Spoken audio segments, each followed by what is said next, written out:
morning to you.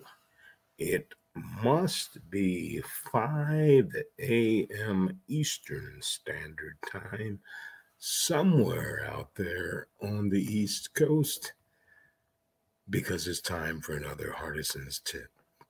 I'm your host, Brandon Hardison, on this beautiful Monday, the 16th day of August. We're halfway through. So if your pay plan includes a fast start bonus, congratulations for hitting on that. We need to now focus in on ending the month strong. We do this for all of our brothers and sisters in the automotive space, also major account, key account, up and down the street, in home sales, general retail sales, just to give us something to think about before we're going. I got an email from a sales manager saying that you've been spending a lot of time on helping the salespeople. How about new sales managers? So this week, let's try to help the people out who will should be giving you all the motivation to reach your goals and dreams. So today I want to talk about how to help hiring the wrong salesperson for all of you managers out there. Because if you've been in sales management or a leadership position for a large, mid-sized corporation, it might surprise you to learn just how different the challenges for smaller businesses can be. With similar staffs and a broader range of responsibilities and accountability for each team member, it is essential that the small business owner make the right hiring decision, particularly hiring a salesperson. And because a single salesperson is often the entire sales team in some companies, a hiring mistake in this area can only cost a small business owner tens or even hundreds of thousands of dollars. So, first thing, hiring a salesperson too much like yourself. Many small business owners and entrepreneurs have a technical or operational background. However, these are not the primary skills necessary for success as a salesperson. Instead, the owner should look to hire someone with keen interpersonal skills and other essential sales oriented traits. In other words, instead of hiring a mini me, the business owner should be hiring an anti me. Everything I don't have, this person has, and they need it in the role for our business. Another mistake is feeling compelled to hire from inside the industry. Small business owners often look only within their industry when seeking sales talent. On the surface, that make a little bit of sense, maybe to some of you, but after all, industry and client knowledge can be a plus.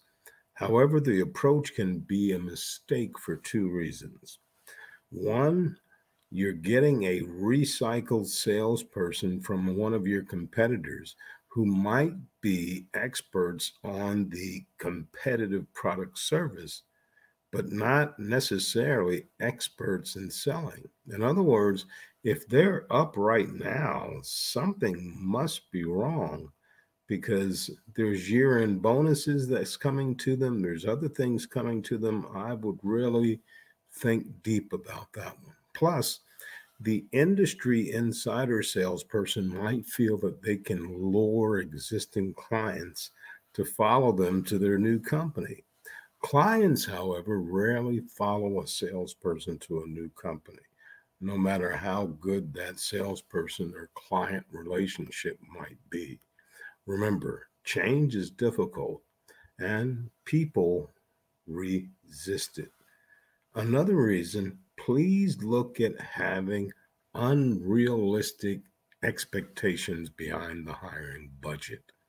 Naturally, business owners with a stellar salesperson with a proven track record, they want a hunter who's adept at bringing in the big game. But often, what the smaller businesses need is just a series of smaller sales that are more easily attainable. This way, they can quickly generate cash flow and often lead to a substantial growth for a long-term success.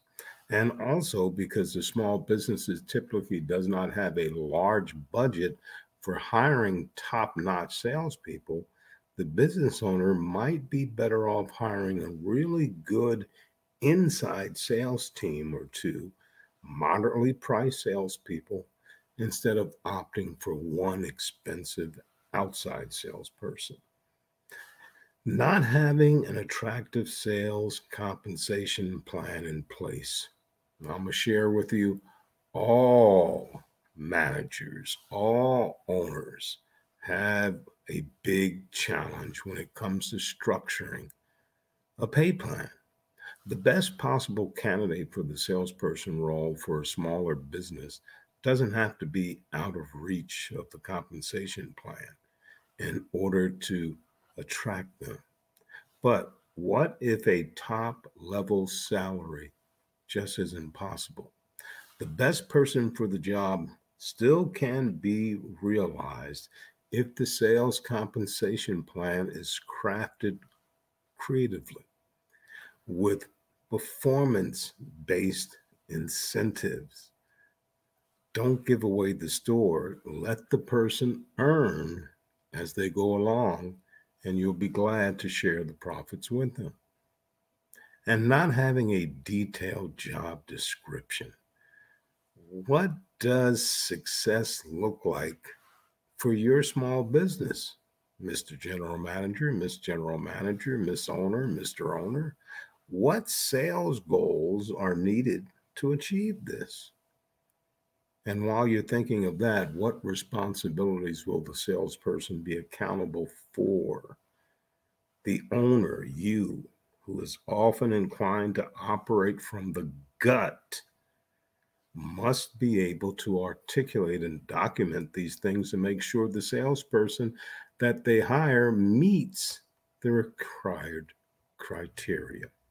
One thing about interviewing, onboarding, which we'll talk about tomorrow, that's your biggest Achilles heel. We want to spew out everything that you've done, what your vision is. You never really ask high gain questions in the interview. You never ask thought-provoking questions, behavioral-based questions to find out if this is the person you want. But we'll talk on that tomorrow. Once again, Brad and Hardison, President Champion Strategies, with another Hardison's tip for today on this beautiful Monday, the 16th of August. And as always, in parting, you go out there and you make it a champion day.